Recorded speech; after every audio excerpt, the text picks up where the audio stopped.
Welcome, welcome. Today we're doing a little bit of watercoloring.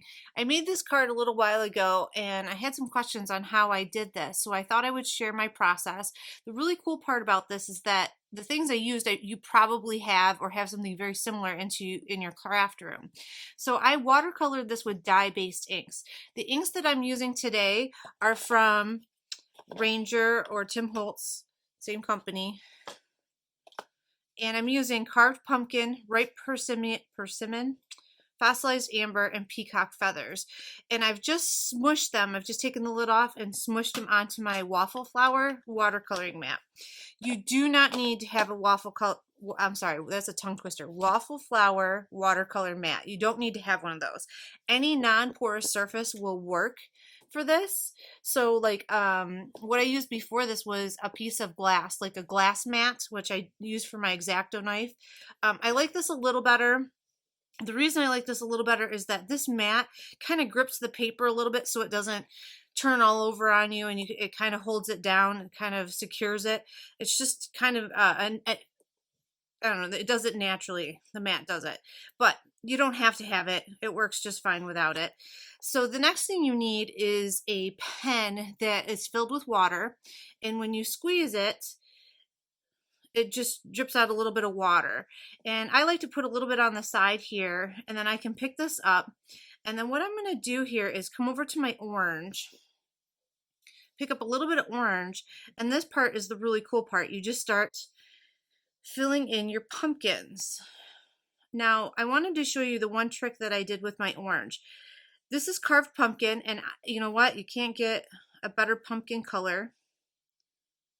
However, I wanted it to be a little brighter. So what I did was I'm just coming in with a little bit of the red, and in places, not everywhere, I'm adding in a little bit of the persimmon. I'll have to work on how to say that word to get just a little bit more variation in the color of the pumpkin, but that's optional. You don't have to do that. It all depends on what colors you have.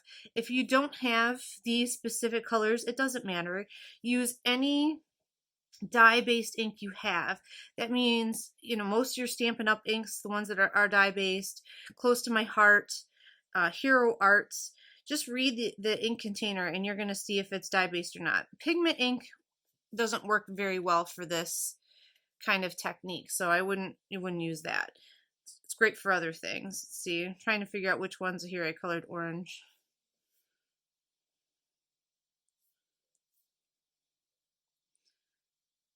And I am not an expert watercolor person, but I just kind of am, for the better word, slopping it on there.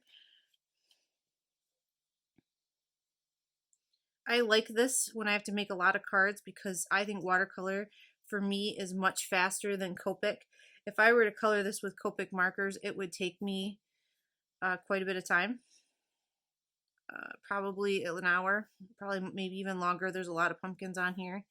So I don't know. The watercolor for this image was much faster and easier for me. I will speed this up a little bit so you can see how I colored the entire thing, but not try to bore you. I will slow it back down when I get into some of the other colors. Now that I want to change color, I'm going to come over here and I'm just going to rinse out my brush here. And now I'm going to pick up some of the yellow, and I can come in here and start coloring yellow on the pumpkins I want to be yellow, or more yellow. Now, if you wanted to, you could add a little bit of the orange, and I might actually do that, try that on this one, just to deepen that up. So I'm going to take a tiny bit of orange. I like that. Kind of makes it feel a little bit more pumpkin-y. But yet they feel like they're different colors. So this feels like it's different because it's a combination of different colors. And as long as you're, again, using dye-based inks, this should go fairly easily. It's not not a hard technique to do. You don't have to be super precise. And at least on this card, I mean, you can get super complicated with watercolor just like you can with Copic, but I'm not worried about shadows. I'm not worried about any of that stuff. I'm just worried about color and creating this, background a little bit without, I mean, with Copic, I'd feel obligated to go in and put every shadow in. I would. So this is definitely faster for me. Okay, I love that color. Now see how that's too bright? I'm coming back in here with some water and watering that orange down because I don't want this to look orange. I do want it to look yellow. So remember, if it's too intense, you can always dilute your color with water.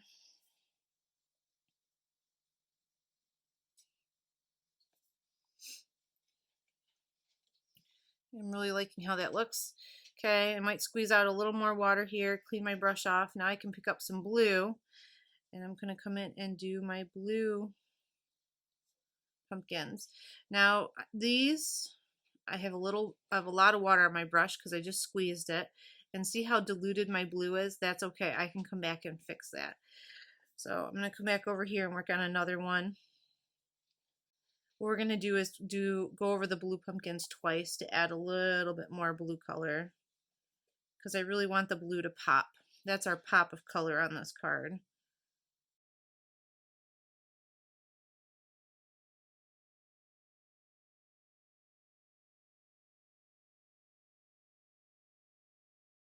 So now I'm picking up and going back over some of these other pumpkins to deepen them up.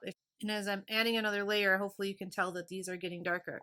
Now on my mat, I can tell I need more blue. So I'm just going to smush more blue from my pad. I'm going to surround a little bit.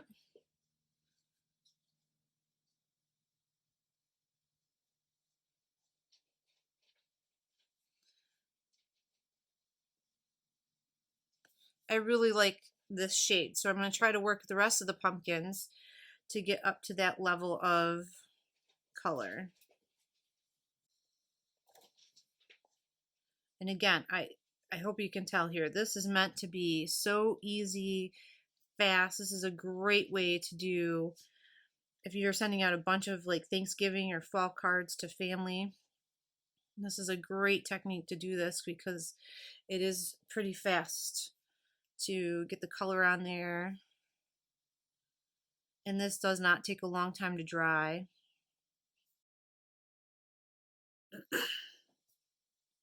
Okay, I'm super happy with how that looks. So I'm going to rinse my brush out, make sure I'm back to clean. Water coming out. And what I think I'm going to do is actually I'm going to add a little bit more color to my orange pumpkins. This is, again, optional. You just do this until you are happy. And I'm not, just trying to brighten them up a little bit. Perfect. I'm calling my pumpkins done.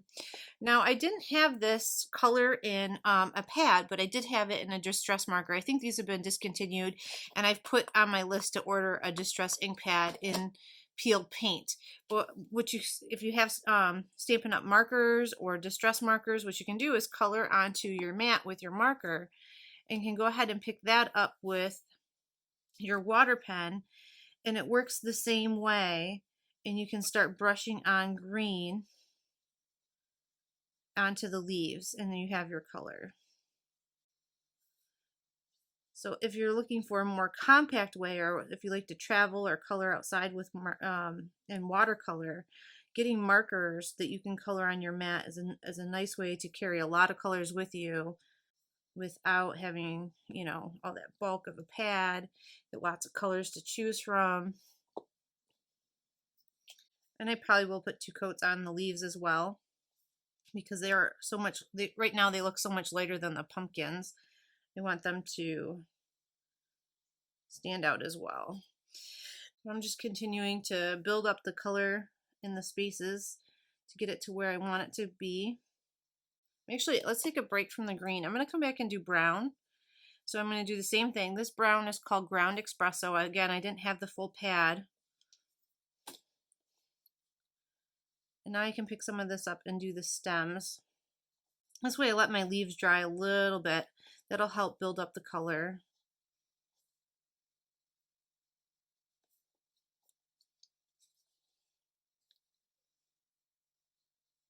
Another tip is that when watercolor dries, it tends to dry a shade lighter than when it was wet. So keep that in mind too.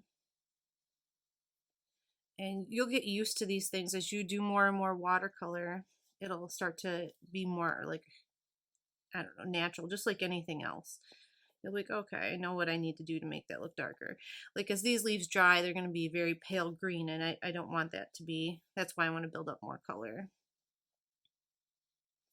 I'm really liking how this is turning out. Hopefully you do as well. Excited to give it a try on your own. This is great for the stems.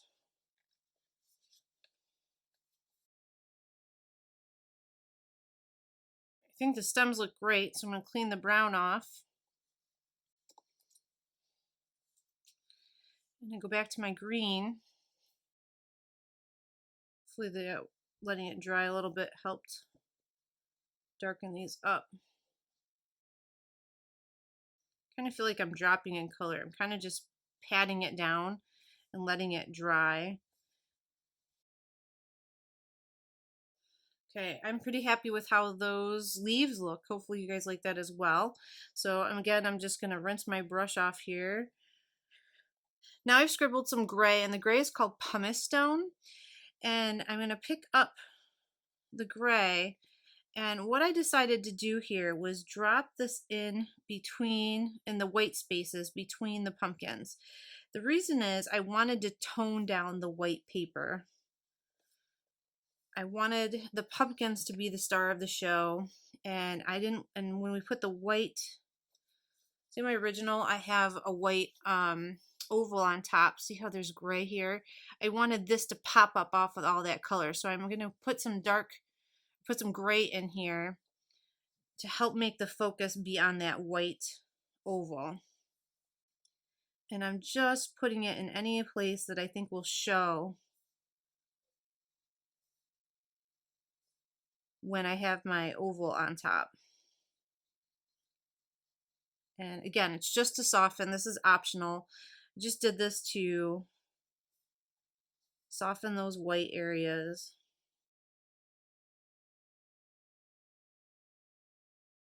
I'm not so worried about doing this whole middle piece because my oval will sit on top of that. So I'm just trying to get around anything that I think might pop out or show. And I think I've actually got this to a place where I really like it with that. So I think I'm going to set this aside, and then I'm going to work on this a little bit. Now there's a couple different ways you can do this. I'm lazy and I don't feel like getting out my colored pencil. So what I'm going to do is I'm going to pick up a little bit of the orange, and I'm going to very carefully fill in the word fall. Now, if this looks crazy, and it might be, we'll see how well it turns out. Get your colored pencils out and use your colored pencils to color in the word fall in gold. And this way you'll have more control over the watercolor. But I'm a lazy crafter, so I'm like, I already got my watercolors out. So I'm going to work on filling in, what I have with what's here. Now I'm going to come over to the yellow or the gold. I got too much water on my brush. And just drop in a little bit of color along these letters.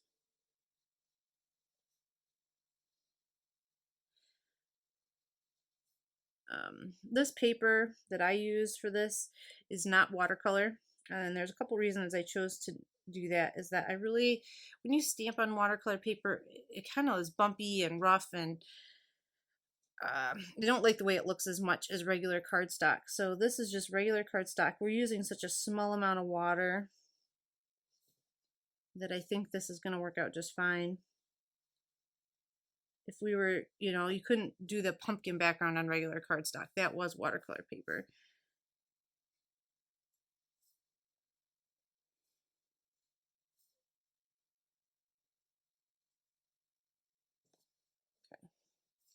A little bit of bleeding on my gold, but I'm actually okay with that. I think it goes with the feel of the card, so it's not too bad. So there you go. So now I'm going to just let these dry for about a minute, and then I will assemble my card, and I'll be back to show you what it looks like finished. All right, and here are the cards. This is the one in the center, is the one that we just made during this video. Here are two others that I've made using the exact same process. It's just, I wanted to show you the color variation. This one had much more of the red ink mixed in with the orange. This one had less. These two are very similar to what I did. If you wanted them more orangey pumpkins, add more red to them. But there are the cards we made, and that's an example of very easy watercolor. And I hope you'll give this a try at home. Have a great day, guys. I'll see you again soon.